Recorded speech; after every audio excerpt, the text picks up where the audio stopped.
People always ask me after I tell these stories if I actually believe and all that stuff.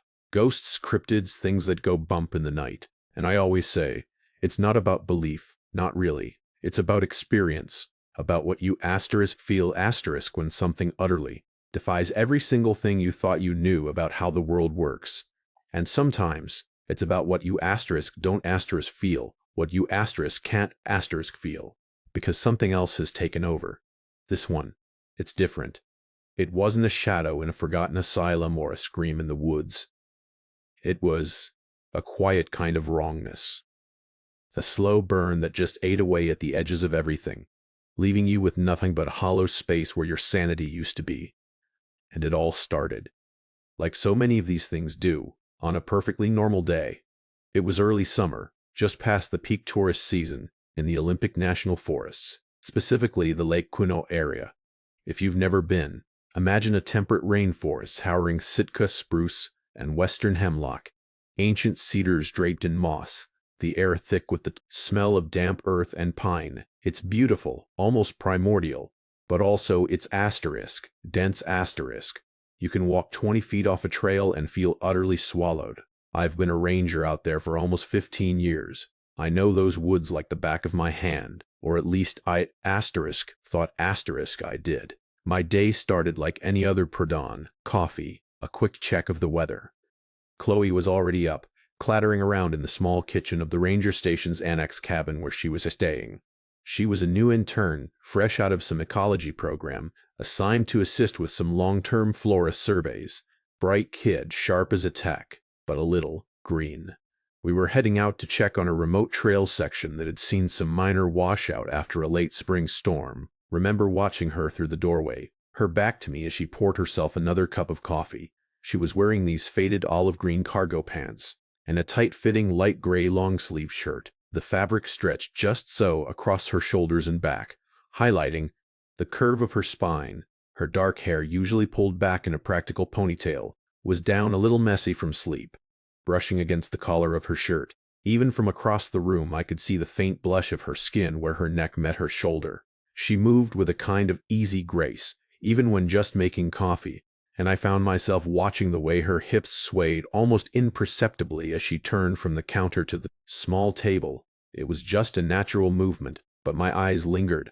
I felt that familiar, unwelcome flicker in my gut. Damn it, she was young enough to be my kid's sister practically, and she was an intern professionalism. Morning ranger, she said, without turning, like she could feel me watching.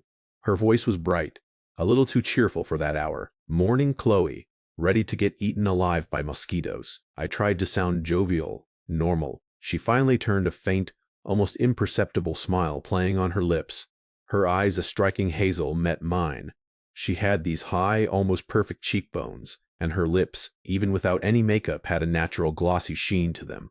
Always. Just let me grab my pack. Did you double-check the GP's watts for that old fire trail spur? Yep, all loaded up. We're heading past the big cedar grove, then cutting east, should be about a 5-mile loop. As she bent over to hoist her backpack, her shirt rode up slightly, revealing a sliver of pale skin above her pants.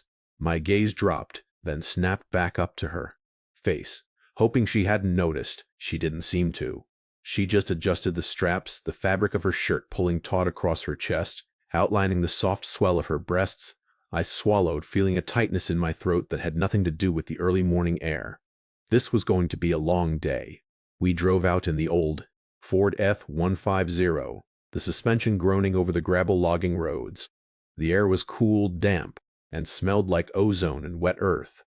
The first few hours were exactly what you'd expect. Checking trail markers, clearing a few fallen branches, noting some invasive species. Chloe was efficient, diligent, always taking notes in her waterproof pad. I found myself admiring her focus, even as my eyes occasionally drifted to the way her jeans stretched taut over her thighs as she stepped over a log, or how her calves tensed and flexed as she navigated a tricky patch of roots. It was distracting, an unwelcome hum beneath the surface of my professional demeanor. It was around noon when we were making our way back, cutting through a section of older growth that I knew like the back of my hand. This wasn't a maintained trail. Just a route I'd used countless times for patrol. I could navigate it blindfolded. That's why what happened next hit me so hard. "Hold up," I said, stopping dead. Chloe, a few steps behind me, nearly bumped into my backpack. "What is it?" I was staring through a thick curtain of ferns and sallow. Nestled between two colossal Sitka spruce was a cabin, small, rough-hewn, made of dark weathered logs. It had a moss-covered shake roof, a single boarded-up window, and a crooked front door. No porch, just a couple of flat stones leading up to the threshold. "What the hell?" I muttered. "What's wrong?" Chloe asked, peering around me, her brow furrowed. "Oh, a cabin. Is it one of the old ranger outposts?" I shook my head slowly, my eyes scanning the structure, then the surrounding forest. No, it's not. I've never seen this before." Chloe looked at me, a slight smile playing on her lips. "Come on, Mark. You've been out here for ages. You mean you've never stumbled on some forgotten hunter's shack?" "Not here," I insisted, my voice firmer than I intended. I know this area. There's nothing here. No cabins, no structures, nothing on any map, not even old survey maps." I started walking towards it, pushing through the dense undergrowth. The air around the cabin felt different, cooler, almost stagnant. A faint smell like damp wood and something else. Something faintly metallic, like old pennies, hung in the air. The logs were dark with age, some of them rotting at the base, but the overall structure felt solid. Too solid for something I'd never seen before. I reached the front door. It was made of thick, rough-cut planks, heavily weathered, no handle, just a rusty iron latch. I tried it. It was stuck fast. I leaned closer, examining the wood. No recent signs of entry, no fresh axe marks. It looked like it had been there for decades. "Are you?" "Sure, Mark," Chloe asked, standing a respectful distance behind me. She was looking around, not just at the cabin, but at the trees, the ground. Her gaze was sharp. "Positive," I said, pulling out my phone. "I'm going to log the coordinates. We need to report this. Could be a squatter or just some old structure that slipped through the cracks. But I swear to God, Chloe, this wasn't here last month when I did my last sweep." I took a few photos, trying to capture the cabin from different angles, zooming in on the wood, the boarded window. The sun, which had been bright moments before, seemed to dip behind a cloud, casting the cabin in a sudden eerie gloom. The photos looked flat, lifeless, like a picture of a picture. "Well, it's here now," Chloe said, shrugging. She walked around the side, pushing aside some overgrown ferns. "Looks pretty old. Maybe it just got swallowed up by the forest and you never noticed. I'm a ranger, Chloe. My job is to notice things like this, especially in my own patrol zone." I felt a prickle of irritation, not at her, but at the situation. It was unsettling. It challenged my expertise, my memory. We finished our patrol, the cabin still sitting there, a dark, silent presence in the woods. I couldn't shake the feeling of unease. Back at the station, I immediately pulled up the detailed topographical maps, cross-referenced with old forestry records. Nothing, no cabin, no structure, no indication of any past settlement in that specific grid. I even checked some obscure hand-drawn maps from the 1930s that sometimes had forgotten trappers' cabins marked, still nothing. I showed the photos to Marcus, another ranger, who'd been here even longer than me. He squinted at my phone. "Huh, looks like an old one. Where'd you find it?" I told him the coordinates. He pulled up his own maps, zoomed in. "Nope, nothing there, Mark." "Are you sure you're not just misremembering? Or maybe you were off your usual path?" "Marcus, I know that area like the back of my hand. I've walked it hundreds of times. That cabin wasn't there." He just grunted, not really believing me, but not overtly discrediting me either. "Well, if it's new, we'll have to go check it out properly. File a report, could be some off-grid survivalist trying to build something." I did file the report, but the official channels felt dismissive. Just another old shack. It gnawed at me that night. I couldn't sleep. I kept replaying the image of the cabin in my mind, the way it just appeared asterisk. The next morning, Chloe and I were scheduled for a different patrol further north, but I couldn't let it go. "Look," I told her, as we were loading up the truck, "I need to swing by that cabin again just for 5 minutes. I need to be sure." She looked at me, a hint of concern in her hazel eyes. "Sure, Mark, whatever you need." She picked up her water bottle, the motion causing her shirt to pull tight across her chest again. I tried to focus on her face, on the small, understanding smile she gave me. It was hard. Took the same logging road, parked in the same spot, and started walking the familiar route. The air was clearer today, a crisp coolness that promised a warm afternoon. As we approached the area, I felt a knot tighten in my stomach. What if it was gone? What if I had imagined it? The thought was almost worse than the idea of it being there. We pushed through the same ferns, stepped over the same fallen log, and then nothing. What the?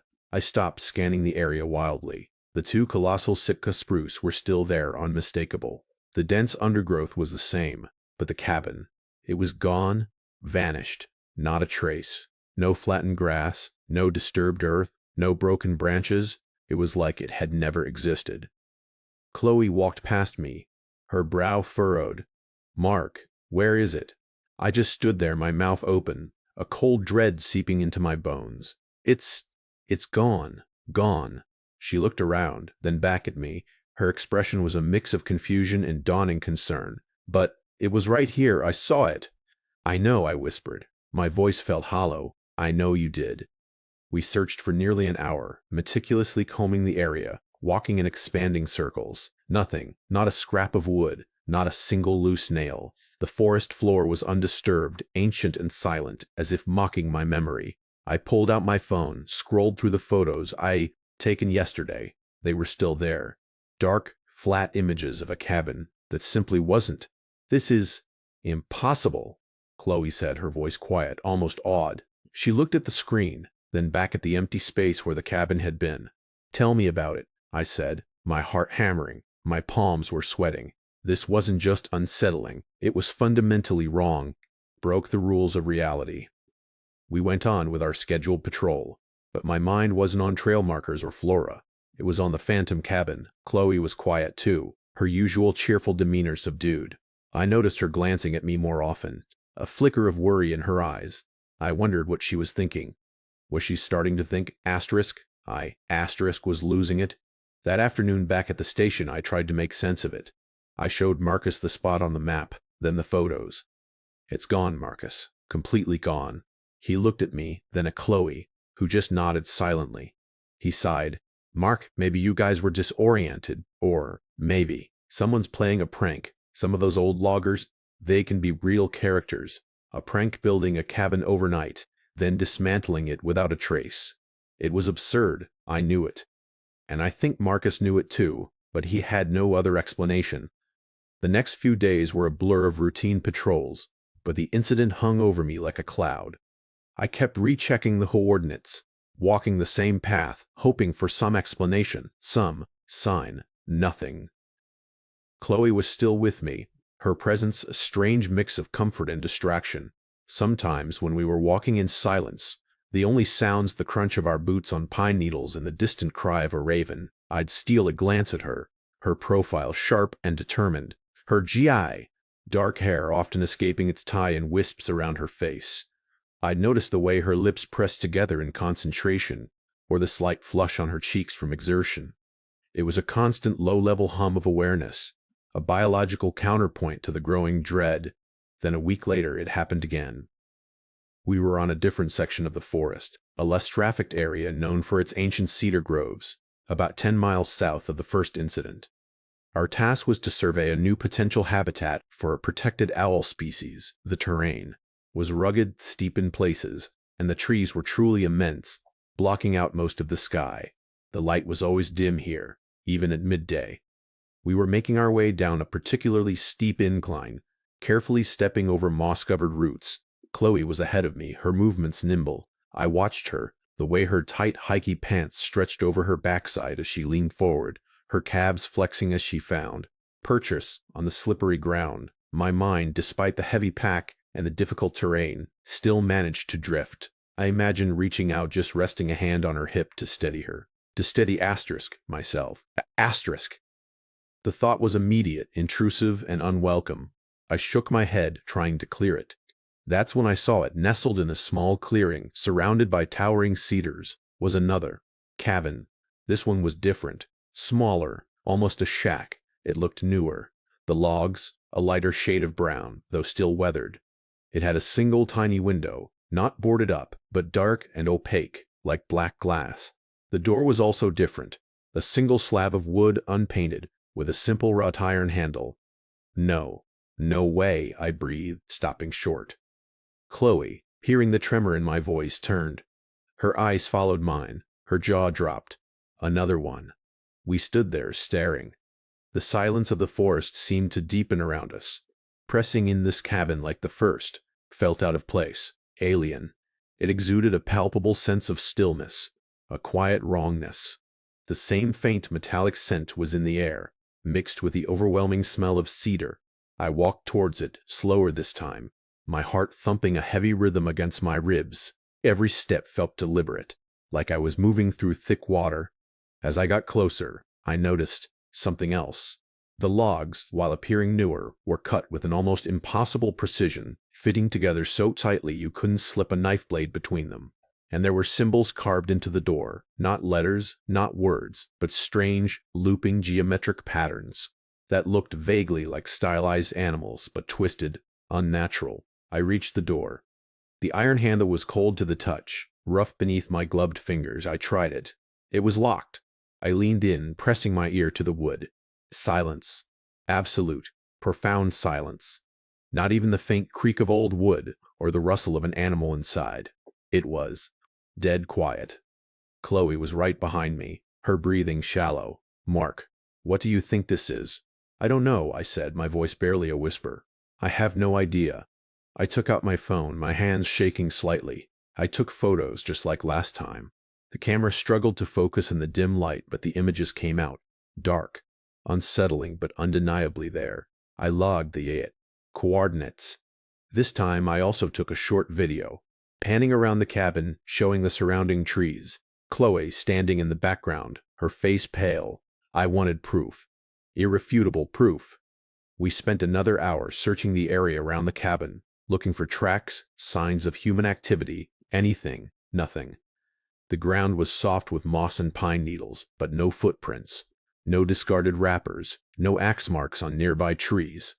It was pristine, as if the cabin had simply materialized there. We hiked back to the truck in near silence. Chloe was visibly shaken.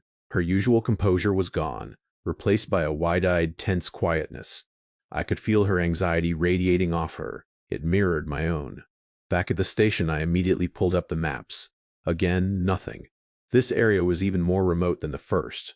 No history of settlement, no old trails. I called Marcus. Another one. Mark. He asked, his voice laced with skepticism. Yes, Marcus. 10 miles south, completely different construction, but the same feeling, and it wasn't there last month. He sighed, a long, weary sound. Look, Mark, I'm gonna be honest with you. People are starting to talk. You're seeing things that aren't on the maps. Are you sure you're getting enough sleep? You've been looking a little strained. I'm fine, Marcus. I'm just telling you what I saw, what we saw. I glanced at Chloe, who nodded vigorously. All right. File another report. I'll send out a team to investigate tomorrow. But don't get your hopes up. They usually just find a pile of old logs someone dumped. He didn't believe me. Not really. I could hear it in his voice. It was infuriating. That night I kept looking at the photos and video on my phone. The cabin was undeniably there. Chloe had seen it. I wasn't crazy. But the way Marcus had dismissed it, the way the first cabin had vanished, it was making me doubt myself, my memory, my senses. I went to bed, but sleep wouldn't come. I kept replaying the image of the cabin, the strange symbols on its door, and then my mind would drift to Chloe, to the way her face had looked pale and worried when she'd seen the second cabin. The way her lips had parted slightly in awe and fear. The way her chest rose and fell with her quick, shallow breaths, even in the grip of such profound unease. That primal, unwanted awareness of her body was still there, a constant, low-frequency hum.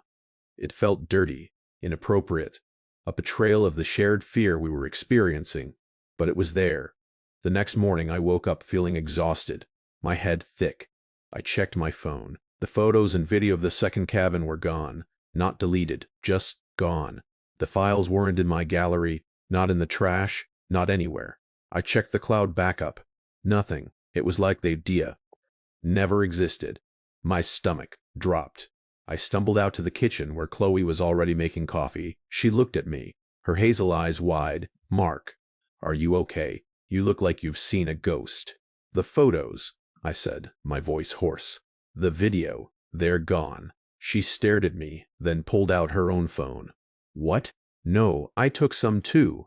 I wanted backup." She scrolled frantically through her gallery. Her face went from confused to horrified. "They're gone, all of them, everything I took of that second cabin." A cold, sick feeling spread through me. It wasn't just my memory now. It was both of ours, and the physical evidence was being erased. "This isn't right," Chloe whispered, her voice trembling. "This is really not right." We went back out to the location of the second cabin. As expected, it was gone. The cedar grove was just as it had always been, ancient, silent, empty, not a trace. That day I went to see Marcus again. I told him about the vanished photos. He just shook his head, a look of pity in his eyes.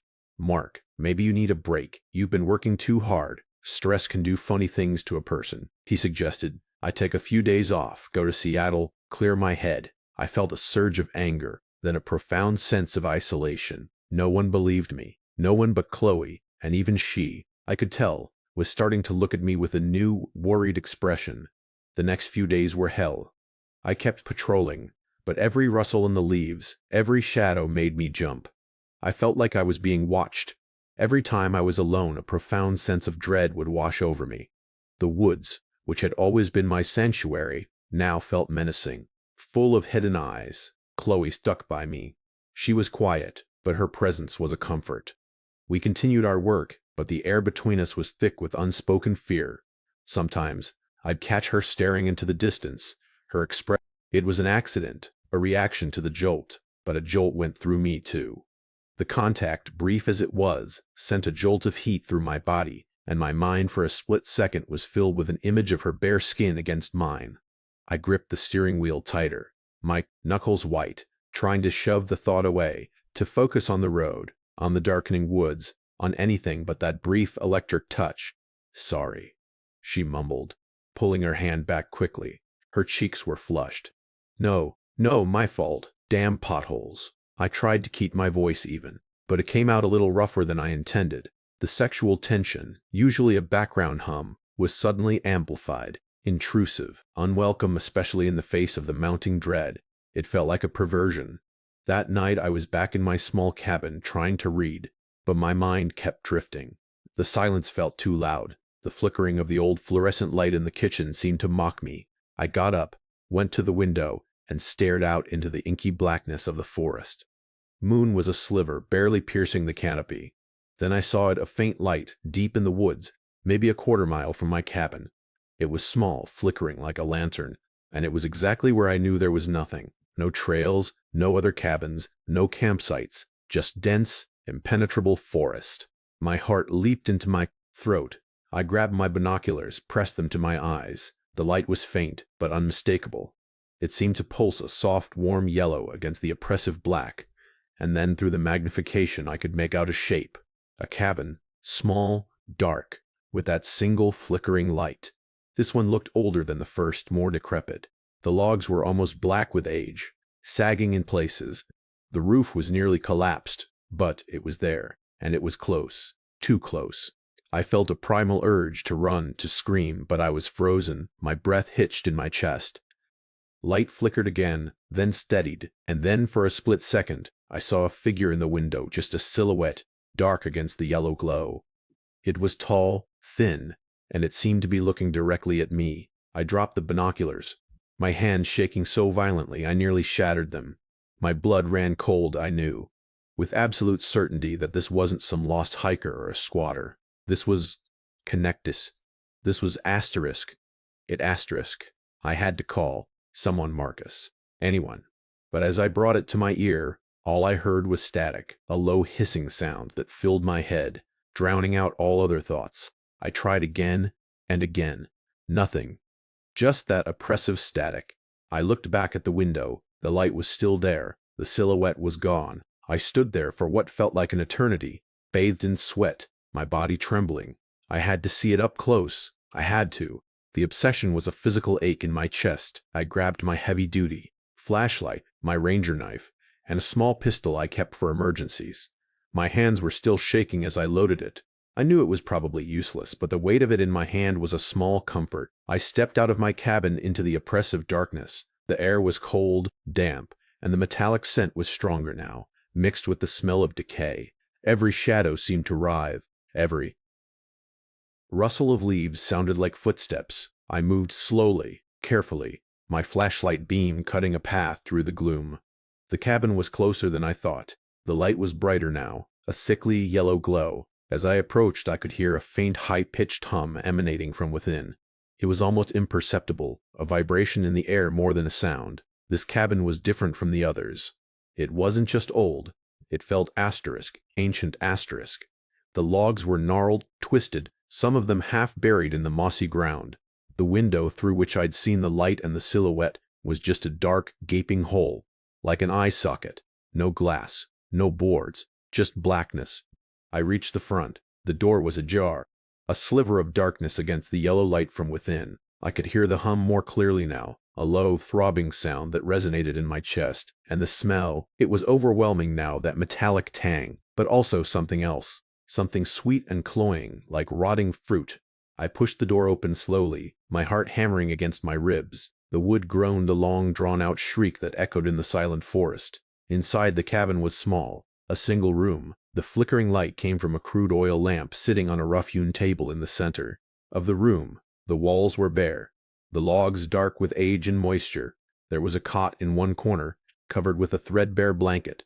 A small rusty stove sat in another. And in the center of the room, sitting at the table, was a man.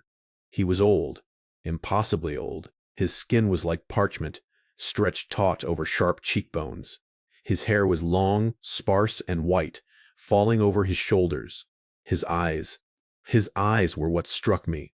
They were a pale, watery blue, and they seemed to hold an infinite sadness, ansient weariness. He was thin, almost skeletal, dressed in simple homespun clothes that looked like they belonged to another century. He looked up as I entered, his head tilting slightly. He didn't seem surprised or afraid, just observant. "You came," he said, his voice a dry rustle, like dead leaves. It was barely a whisper, yet it filled the small cabin. I stood frozen in the doorway, my flashlight beam wavering. My pistol was still in my hand, but it felt useless, insignificant. Who are you?" I managed to stammer. He smiled then, a slow, unsettling curve of his lips that didn't reach his eyes. "I am the Keeper." The Keeper of what? My mind raced, trying to make sense of this impossible encounter. He gestured around the cabin with a gnarled hand. "Of these, of what is forgotten, of what is needed." Needed for what? I felt a cold knot of fear tighten in my stomach. This wasn't a man. Not a normal man. He looked at me, his pale eyes seeming to bore into my very soul. "You've been looking for them, haven't you? The cabins." My breath caught in my throat.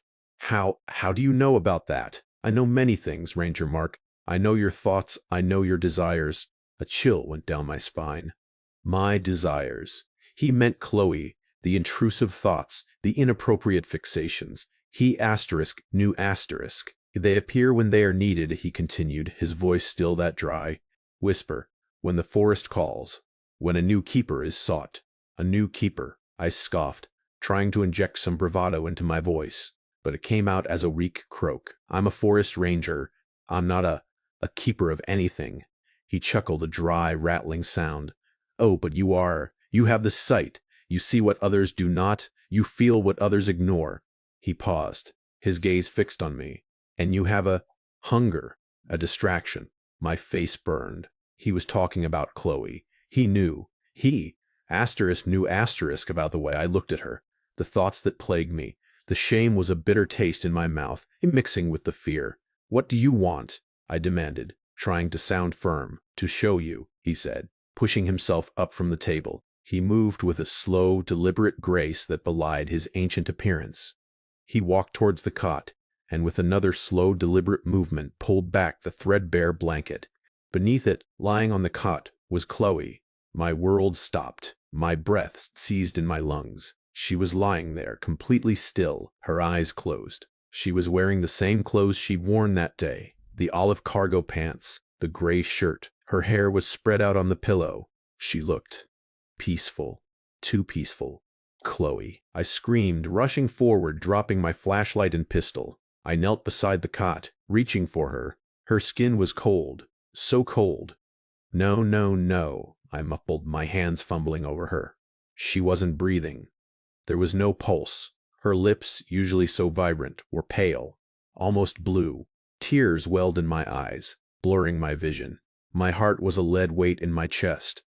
This couldn't be real. It couldn't. We'd just been together. Hours ago. She is not truly here, the old man's voice whispered from behind me. Not yet. I spun around, my eyes blazing with a grief and rage so profound it almost choked me. What have you done to her, you bastard? He was standing by the door now, his pale eyes fixed on me. I have done nothing. She is merely a reflection, a projection, a vessel for your understanding. My understanding of what? I sobbed, my voice breaking. Of what you truly desire, he said, his gaze drifting to Chloe's still form. Of what you would sacrifice. The forest demands its due, and its keepers are bound. He stepped out of the cabin, into the darkness. I heard his dry, rattling chuckle. The cabins appear, and the keeper finds them. It is the way. I looked back at Chloe, her face serene in the dim light of the lamp. I reached out, my hand trembling, and gently touched her cheek. It was still cold, but as my fingers brushed her skin, her eyes fluttered open. They were no longer hazel. They were pale, watery blue, just like. His silent scream tore through me. I scrambled back, away from the cot, away from her.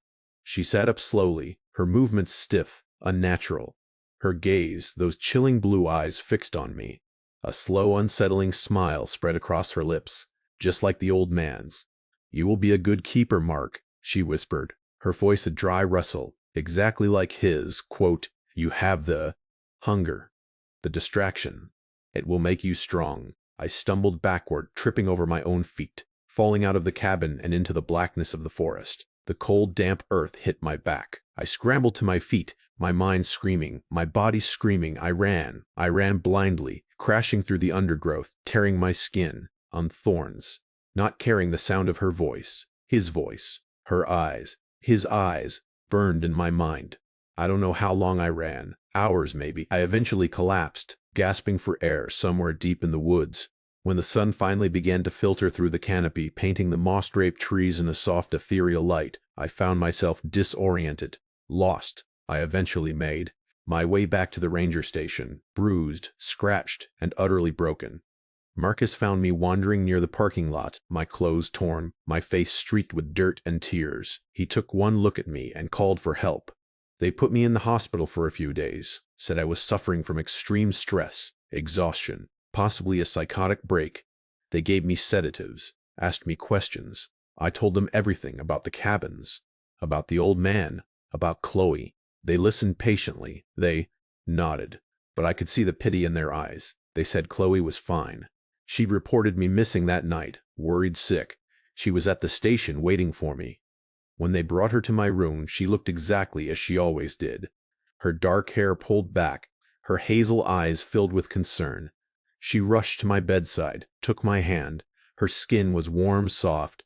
Her eyes were definitely hazel. "Mark, thank God. Are you okay?" "What happened out there?" she asked, her voice filled with genuine worry. I looked at her, really looked at her. Her flawless cheekbones, her glossy lips, the way her shirt fit her, outlining her breasts. She was real. She was here. But as I looked into her eyes, I saw something else. A flicker, just for a split second. A pale, watery blue that was gone as quickly as it appeared. I pulled my hand away, my breath catching in my throat. She looked hurt, confused. "Mark?" "Nothing," I whispered. "Just tired." They discharged me a few days later, gave me a long leave of absence, said I needed to rest, to recover. I packed my bags, left the ranger station. I couldn't stay there, not anymore. I never saw Chloe again. I didn't try to. The thought of her, the memory of her, is a constant gnawing presence in my mind. Was it real? Was it all a delusion?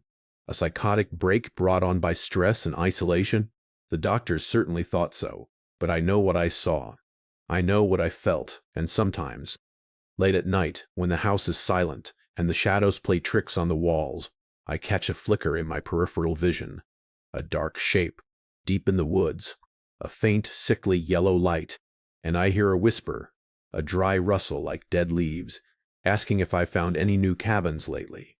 And I feel it too. That hunger, that distraction, that unwelcome hum beneath the surface of everything. It's still there, always there.